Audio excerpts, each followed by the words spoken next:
veins, I've been driving this train. Years in this lane, there's no stopping this flame. Cause I came to the game and I changed it to play how I like, rearranged it to my own domain. Yeah, I got what it takes, made lots of mistakes, taking shots, skipping breaks, feeling lost, feeling great, popping off, singing straight, never stopped, never changed. All the squad here to play and I've got something to say, yeah. I work hard each and every day, I get lost in the words I say. I don't push pause, no I push play. I won't stop till I make a change. I withdraw on the things I make. I turn flaws into flawless traits. I build tall, never capped in space. I won't stop till I hear him say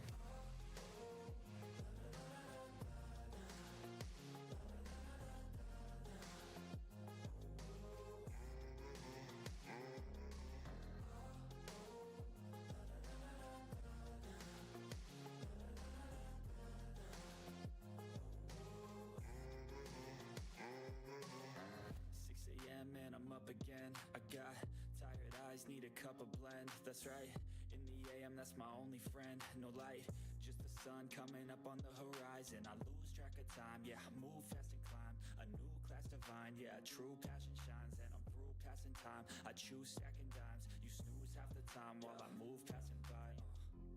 I work hard each and every day, I get lost in the words I say. I don't push pause, no I push play. I won't stop till I make a change. I withdraw on the things I make. I turn flaws into flawless traits. I build tall, never capped in space. I won't stop till I hear him say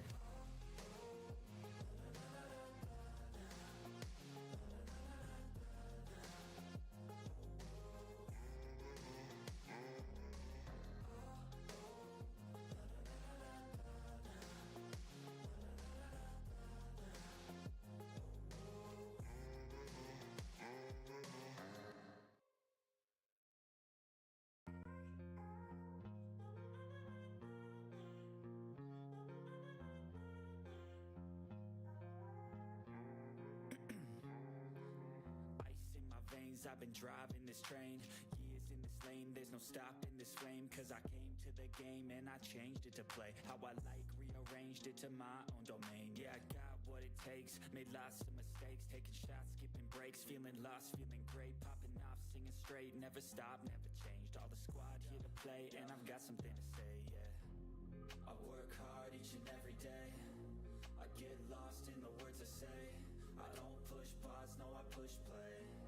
I won't stop till I make a change. I withdraw on the things I make. I turn flaws into flawless traits. I build tall, never capped in space. I won't stop till I hear him say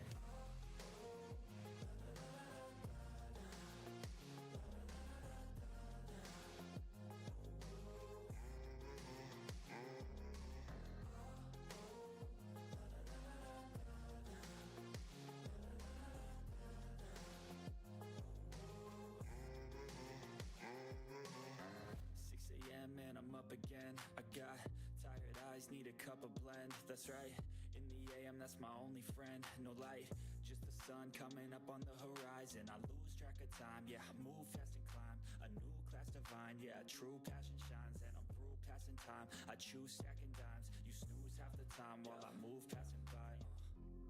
I work hard each and every day, I get lost in the words I say. I don't push pause, no I push play. I won't stop till I make a change. I withdraw on the things I make. I turn flaws into flawless traits. I build tall, never capped in space. I won't stop till I hear him say